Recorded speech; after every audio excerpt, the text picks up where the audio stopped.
আসসালামু আলাইকুম সম্মানিত ট্রেডার্স বৃন্দ। সবাইকে আজকের দিনের মার্কেটে স্বাগত জানাচ্ছি। আপনাদের প্রত্যেক দিনের ন্যায় আজকের দিনের মার্কেটের মুভমেন্ট গুলো আপনাদেরকে চেষ্টা করব বোঝানোর জন্য। আজকে মার্কেটের অ্যানালাইসিস কি হতে পারে সেটা নিয়ে চলেন শর্ট করে আমরা আলোচনা করি। একটু দেখে নেই যে আজকে মার্কেটের বাই সেট আপ কোথা থেকে হতে পারে, সেল সেট আপ কোথা থেকে হতে পারে এবং আমরা মার্কেটের ওভারভিউটা কি। তো চলেন প্রথমেই ইউরো ইউএসডি তে চলে যাই আমরা। ইউরো ইউএসডির গতকালকের যে সেটআপ ছিল আমাদের, সেটআপটা অলরেডি ফিল্ডে আছে। গতকালকের সেটআপটা যদি H1 চার্ট দিয়ে দেখেন তাহলে আপনি আহ, চিত্রটা পাবেন। তারপর আমি একটু ডেইলি চার্ট থেকে আসতে চাই বোঝার সুবিধার্থে। যদি আপনি ডেইলি চার্টে দেখেন তাহলে মার্কেটের মোটামুটি ক্লোজিংটা ভালো। ডেইলি ক্যান্ডেলের ক্লোজিংটা মোটামুটি ভালো। একদিন, 2 দিন, 3 দিন, 4 দিন, 5 দিন, এই 5 দিনের যে ক্যান্ডেল ছিল, ক্যান্ডেলকে ক্রস করে মোটামুটি ক্লোজিং দিয়েছে, যার কারণে আজকের দিন সেল থাকার পসিবিলিটিস বেশি।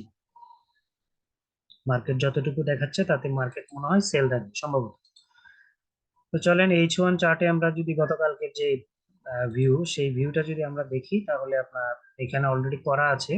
গতকালকে বলেছিলাম যে মার্কেট যেখানে আছে সেখান থেকে এই এরিয়াটা ক্রস করে যদি উপরের দিকে চলে যায় তাহলে বাই হয়ে যাবে। যেহেতু উপরের দিকে যায় নাই, চলেন এটা সরাই দিই।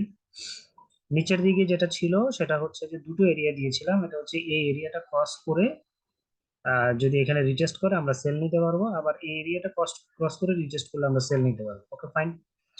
তো দেখেন মার্কেটটা এই এরিয়া ক্রস করে কিন্তু রিটেস্ট করেছে। যদি আপনি একটু খেয়াল করেন যে এই এরিয়াটা ক্রস করে এদিকে রিটেস্ট করে তারপরে নামছে, এখানে একটা সেল অপরচুনিটি ছিল। যারা নিয়েছেন তো তারা মোটামুটি পেয়েছেন। ওকে ফাইন, এটা আমরা উঠাই দিই। এটা আমরা উঠাই দিই। এখন দেখেন যে এরিয়াগুলো আমরা দেখতেছি, এটা হচ্ছে এই এরিয়াটা আর এই এরিয়াটা। মার্কেট এখান থেকেই সেল হয়ে যাওয়ার সম্ভাবনা বেশি। এই জায়গাটা থেকে সেল হওয়ার এখন যে এরিয়াটা আছে অলরেডি, এটা হচ্ছে 865। হ্যাঁ, এই এরিয়া থেকে হয়তো মার্কেটটা কি হতে পারে, সেল হতে পারে। সেক্ষেত্রে আজকের ভিউটা কি হবে সেটা আমরা একটু ক্লিয়ার হব। 15 মিনিট চার্টে যদি আমরা যাই তাহলে একটু বুঝতে সুবিধা হবে।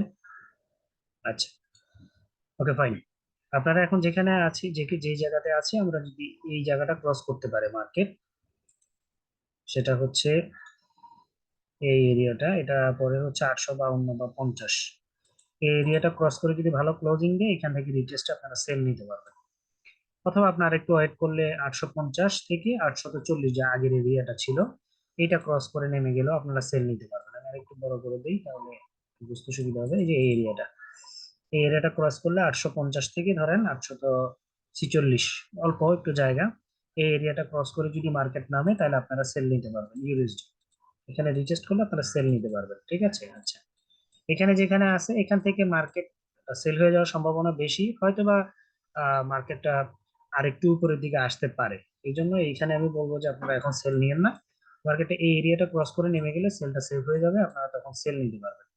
মার্কেটে সেল করতে পারবেন কতক্ষণ পর্যন্ত বা কতটুকু যেতে পারে মার্কেট, সেটা একটু আপনাদেরকে একটু ইয়া করি। এই যে এখানে এরিয়া মার্ক করা আছে অলরেডি, সেটা হচ্ছে 755। এই এরিয়া পর্যন্ত মার্কেটের দিক থেকে নেমে আসলে এই এরিয়া পর্যন্ত মার্কেট সেল হওয়ার পসিবিলিটিস খুবই বেশি, এবং আজকে মার্কেট সেল হওয়ার সম্ভাবনাটাই বেশি। তাহলে যে এরিয়াটা আপনাদেরকে বললাম ওই এরিয়া থেকে আপনারা যদি এরিয়াটা ক্রস করে তাহলে আপনারা কি নেবেন, সেল নিতে পারবেন। আর পাশাপাশি আপনাদের গ্রুপে অবশ্যই লাইভ সিগন্যাল থাকবে, এবং যারা ট্রেনিং করেছেন তারা খুব ভালো করেই জানেন যে এখান থেকে আসলে কি হইলে বা এই জায়গা থেকে কোন মুভমেন্ট হইলে আপনারা সেল নেবেন, এটা খুব ভালো করে জানেন যারা ট্রেনিং করেছেন। আর যারা মোটামুটি গ্রুপে আছেন তারা সিগন্যালের জন্য এদিকে ক্রস করলে সেল নিতে পারবেন, বাকি আমাদের লাইভ সিগন্যাল তো থাকবেই। এই হচ্ছে মোটামুটি আপনার ইউরো ইউএসডির আজকের মুভমেন্ট। হ্যাঁ, এখন চলেন আমরা গোল্ড কি অবস্থা, গোল্ড একটু বোঝার চেষ্টা করি। গোল্ডের যদি আমি ডে 1 চার্টে যাই, ডে 1 চার্টে যদি যাই তাহলে আমরা যদি দেখি গোল্ড এখনো চপি আছে। গোল্ড এখনো চপি মার্কেট। এখনো আপনার একটা জোনের ভিতরেই গোল্ড এখনো অবস্থান করতেছে, আপনারা দেখতে পাচ্ছেন যে একটা এই জায়গায় সেল ইয়া হইলেও এই জায়গাটাতে এখন পর্যন্ত মার্কেট চপি। যতক্ষণ পর্যন্ত মার্কেট বলেছিলাম কালকে যে 30 থেকে 35 এই জায়গাটা ক্রস না করে উপরের দিকে ক্লোজিং না দিচ্ছে ততক্ষণ মার্কেট বুলিশ না, মার্কেট বেয়ারিশ আছে। তো এই জায়গাটা এখনো চপি আছে, H1 দিয়ে আমরা চেষ্টা করব বোঝার জন্য যে আজকে মার্কেটটা কি হতে পারে। গতকালকের সেট আপটা আপনারা দেখছেন, যে গতকালকের ভিডিওটা দেখলেই বুঝবেন এই সেট আপটা দেওয়া ছিল গতকালকে। সেটা কি? সেটা হচ্ছে এই যে এরিয়াটা আছে এটা হচ্ছে উপরের দিকে 35, যেটা বলেছিলাম এই এরিয়াটা ক্রস করে গেলে আমরা বাই করব। আর এখানে নিচের দিকে যদি আপনার এই এরিয়াটা ক্রস করে 2018 এই জায়গাটা ক্রস করলে এখানে কোথাও একটা রিট্রেসমেন্ট আমরা সেল নিব। মার্কেট কোনোটাই করে নাই, মার্কেট এখানে চপিও থাকতে পারে, এটা আরেকটা সিনারিও বলেছিলাম।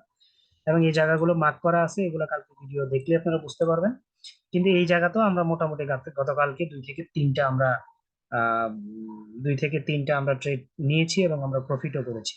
যারা গ্রুপে আছেন লাইভ সিগন্যালের জন্য অপেক্ষা করবেন, এই জায়গার ভিতরে লাইভ সিগন্যাল থাকবে, ওখানে আপনারা ট্রেড গুলো নিয়ে প্রফিট করবেন।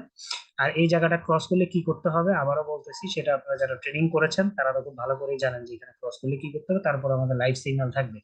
এখনো যেহেতু আগের সেট আপটা রয়েছে বললে এখানে আর কথা বাড়ালাম না, এখানে আবারও একটু বলে দিই, সেটা হচ্ছে 2018 এটা যদি ভালোভাবে ক্রস করে এখানে কোথাও রিজেস্টে সেল নেবেন, রিকোয়েস্টে কোথাও সেল নেবেন অবশ্যই।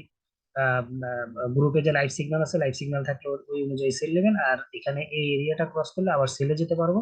আর যদি দেখেন যে এই এরিয়াটা ক্রস করছে, মার্কেট কালকে ট্রাই করেছিল 37 পর্যন্ত গেছে, কিন্তু এই এরিয়াটা ক্রস করতে ব্যর্থ হয়। এই এরিয়াটা যদি ক্রস করে স্ট্রং কোনো মুভমেন্ট উপরের দিকে পান, তাহলে এদিকে রিজেস্ট করলে আপনারা আবার কি নিতে পারবেন, বাই নিতে পারবেন গোল্ড। সেক্ষেত্রে অবশ্যই আপনারা একটু খেয়াল করবেন এবং গ্রুপে কনফার্মেশন থাকলে আরো বেটার।